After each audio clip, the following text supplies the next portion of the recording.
ولا تنهرهما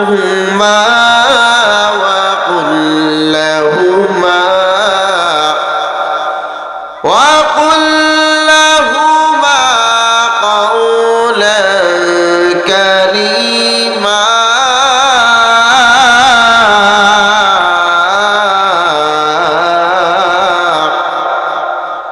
আল্লাহ বলেন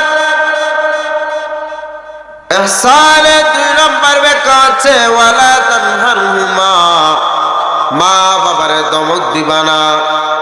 অনেক বেয়াদব ছেলে মেয়ে আছে মা বাবার সাথে জিরকি দিয়ে কথা বলে, এলাকার লোকদের সাথে যখন কথা বলে, ভদ্র ভাষায় কথা বলে, ঘরে ঢুকলে মারে গালি দেয় আছে না নাই?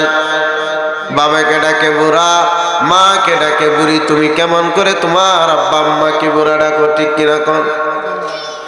যে মা বাবা তোমার জন্য সব কিছু হারিয়েছে, তোমারে মানুষ করতে গিয়ে তাদের জীবন যৌবন হারিয়েছে, তোমার মানুষের মতো মানুষ করতে গিয়ে তাদের জমি হারিয়েছে, তোমারে বিদেশে পাঠাতে গিয়ে তাদের ভিটা মাটি হারিয়েছে। আল্লাহ বলেন আমার প্রথম ফয়সালা হলো ইবাদত হবে শুধু আমি আল্লাহর। আমার 2 নম্বর ফয়সালা হলো ওয়াবিল ওয়ালিদাইনি ইহসানা, ইহসান করবা, মাতা পিতার সাথে ভালো আচরণ করবা মাতা পিতার সাথে। তাহলে বুঝে গেল ইবাদত হবে আল্লাহর আর ইহসান হবে মাতা পিতার। আপনি আল্লাহর জন্য ইবাদত করবেন আর মাতা পিতার প্রতি আপনি ইহসান করবেন। ইহসান মানে সদাচরণ, ইহসান মানে খেদমত, ইহসান মানে তাদের জন্য খরচ করা, ইহসান মানে আপনার সব সম্পত্তি তাদের পায়ের নিচে, আপনার সব ক্ষমতা তাদের পায়ের নিচে বিছিয়ে দেওয়া, বিলিয়ে দেওয়া। ছেলে এখন ঠিক কিনা? এই জন্য আমার আল্লাহ বলেন ওয়াবিল ওয়ালিদাইনি ইহসানা, ইহসান করবা মাতা পিতার সাথে, ভালো আচরণ করবা মাতা পিতার সাথে।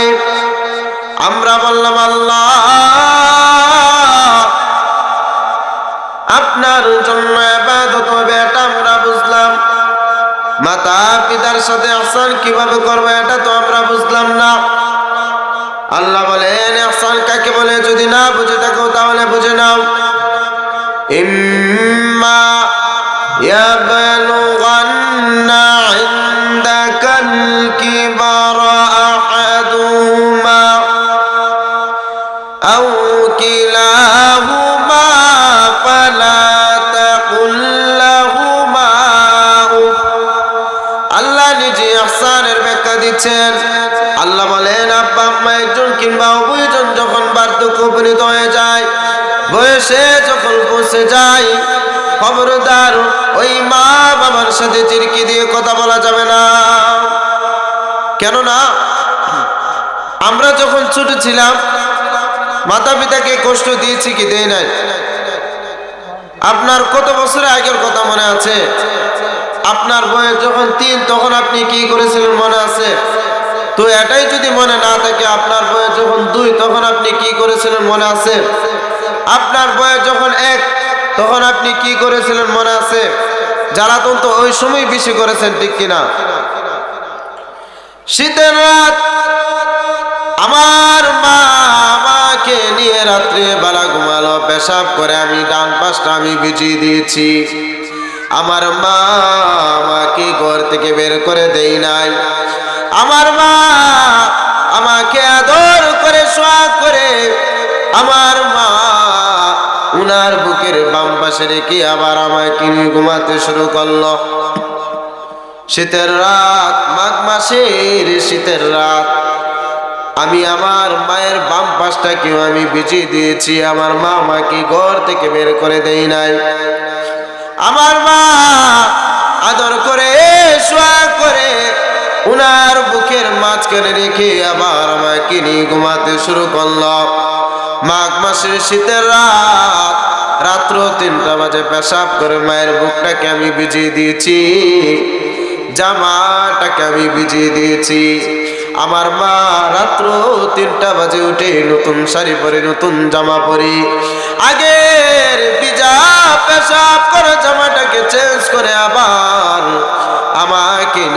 দিয়েছি, আমাকে ঘর থেকে বের করে দিয়েছে নাকি?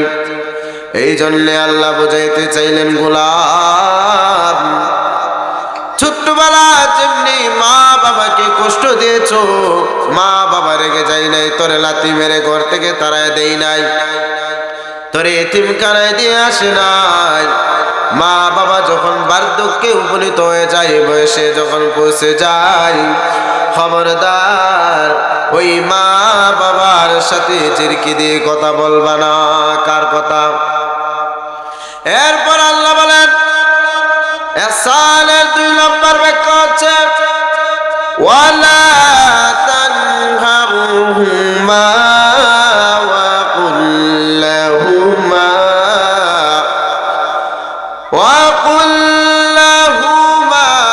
কাওলান কারীমা।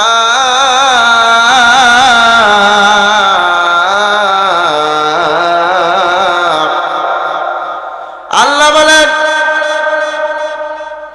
ইহসানের 2 নম্বর ব্যাখ্যা হচ্ছে, ওয়ালা তানহারহুমা, মা বাবারে ধমক দিবা না। অনেক বেয়াদব ছেলে মেয়ে আছে, মা বাবার সাথে জিরকি দিয়ে কথা বলে, এলাকার লোকদের সাথে যখন কথা বলে, ভদ্র ভাষায় কথা বলে, ঘরে ঢুকলে মারে গালি দেয়া আছে না নাই? বাবাকে ডাকে বুড়া, মাকে ডাকে বুড়ি। তুমি কেমন করে তোমার আব্বা আম্মাকে বুড়া ডাকো? ঠিক কিনা কোন? যে মা বাবা তোমার জন্য সব কিছু হারিয়েছে, তোমারে মানুষ করতে গিয়ে তাদের জীবন যৌবন হারিয়েছে, তোমার মানুষের মতো মানুষ করতে গিয়ে তাদের জমি হারিয়েছে, তোমারে বিদেশে পাঠাতে গিয়ে তাদের ভিটা মাটি হারিয়েছে,